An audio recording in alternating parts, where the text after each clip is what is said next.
Hey, folks, and welcome to another episode of Michigan Pathways. This is your host, John, and it is November the 20th, and we're itching down to itching. We are inching down to Thanksgiving, and I know the season has already kicked off for a lot of the shopping and stuff like that, but we're getting down to Christmas shopping and stuff like that, so we'll cover that in another episode.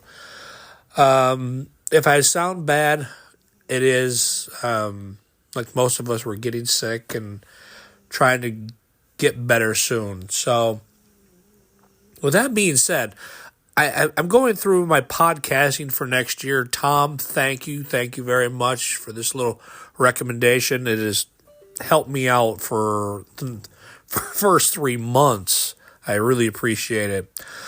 But also, I just posted a post over the North Country Trail community page for different podcast titles and stuff, for stuff we could talk about. And the first one came up was lessons learned out on the trail. And why I say this was a great topic, because I had a podcast and I didn't release it yet. And it's just one of those, it was really bad quality. I tried to do it while I was on the trail because I was really mad and really upset with myself at the time, because I'm really one, and if you guys follow me, you know I'm a stickler for testing your gear. We should. That should be our number one before we go out on the trail, not taking the, it's going to work. Everything's going to be just fine. It's not, folks. Lesson learned afterwards, I laughed about it, and I'll tell you the story. So I did the Manistee back in end of August, 1st of September. So it was still relatively warm, but I usually don't go out during that time period. I usually like it when it's like 60s or below. It's a little bit more comfortable out on the trail. And if you've been out there, you know what I'm talking about. So I decided to take the advice of Ron Mills, which is Stumbled Outdoors, and do the trail backwards. And instead of doing the North Country Trail, sweating and hiking it hard, take your time. Do the Manistee in reverse. And when I say this, folks, do the trail in reverse. If you've done it, great. If you haven't done it, do the Manistee side, then do the North Country side. So I did that, and man, I was flying. I was like, oh my gosh, I'm almost here, and the time went by fast. So I stop and have a snack. I get my water, and I'm drinking my water and stuff like that, and staying hydrated, and everything's great. So I want to make it to the furthest part of the Manistee, not before the bridge. If you guys know it, it's like right around 1C. Where you can literally just walk out in the water. It's right there. It's a really beautiful campsite and stuff like that. A lot of hammock camping in there. So I got in there, and there was already somebody else there. I was like, man, I really don't want to, I want to give them their space, their, whatever. But there's still the other end of the campsite. So I took the other end of the campsite, and I decided, I'll set up camp here. So I did everything quietly because I didn't know if they were sleeping. And it was about mid-afternoon when I got out there. So I'm going to go and set everything up. I'm going to take a quick nap. If you know a trail nap is, you know it, you like it, and it's the best thing for you. So I get up, and I quickly jot down some notes and stuff like that for the trail. And in my journal, I always carry a journal. So I want to start filling up my water bottles. And because I'm getting low, and I'm going to need water for later on that night for cooking and my coffee and stuff like that. So I go down and I get my Sawyer squeeze out, and I do the first push, as you guys know, and nothing comes out. I have a lot of tension on the bottle. I have a lot of tension on the bag. It's starting to bulge, and the filter isn't working. I am like, what is going on. So I take some of the clean water that I have, I back flush it a couple times. Water's not coming out at all. So I'm like, what is the problem here? And I'm checking myself even with the directions of, the flow direction on the, and I'm like, I am so mad. I am just infuriated at myself that I would allow this to even happen. Water's life, folks. We know this. Water is key. You need water. I could have said, you know what, I'll just go ahead and boil my water. I'll just, I'll do it that way. But no, I wanted to filter the water and stuff like that. So I had everything to do it that way. But I was just infuriated that I know how long this would take because I have a smaller Stanley one. I don't take a really big one, cook pot. So it would have taken me a while to do this. So I kindly go over to the girls next door. It was a lady and her granddaughter. They were from upstate New York, and they were out sectioning off different parts of the trail. And Michigan was one of their stops. So they were doing there. So I digress.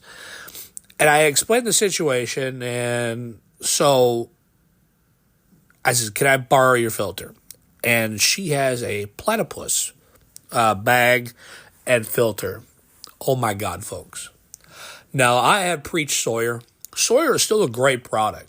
Don't get me wrong. The fault was on my own for not testing my equipment before I went out.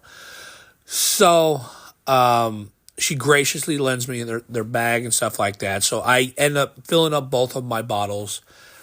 And then I am filling up one of my bags. So that way I have more water and I have another liter of water for the next day.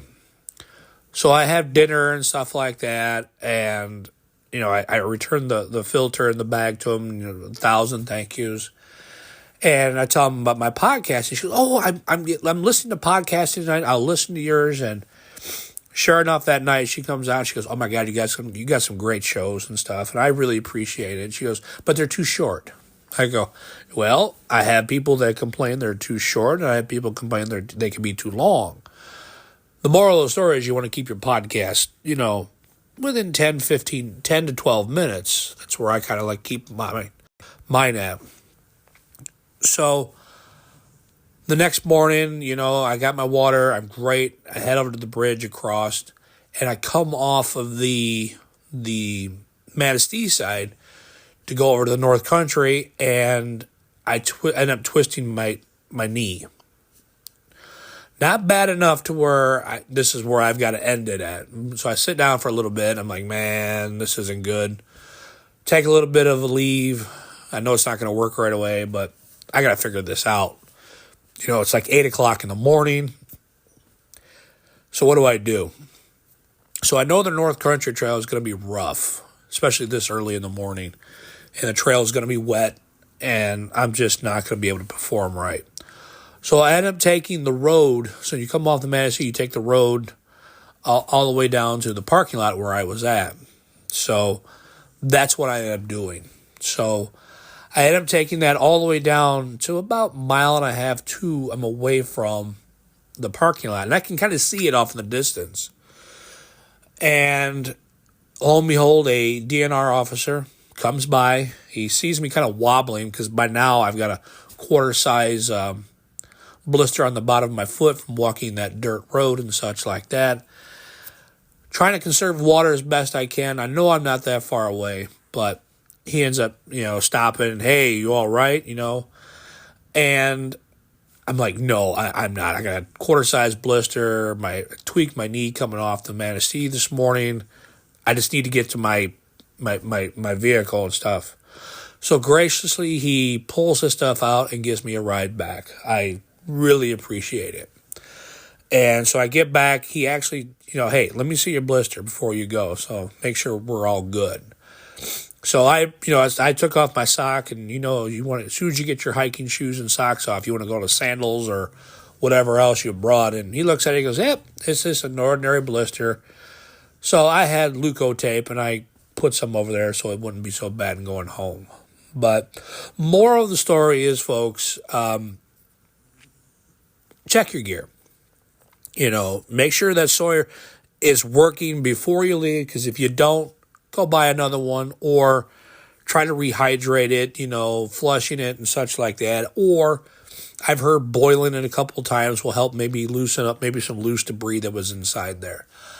I know when I put it away, it worked. I know it was dry because I let it sit upside down where the water flows for days, to make sure that any more water and moisture and dirt came out of there. So, on me. So, lessons learned, check your gear. But other than that, folks, hope you guys have a great week. You guys get your shopping done for Thanksgiving. And you have a great Thanksgiving dinner with your family and friends. And remember what the season's about, folks. So have a good one, and I'll see you on the trail. Take care. Bye.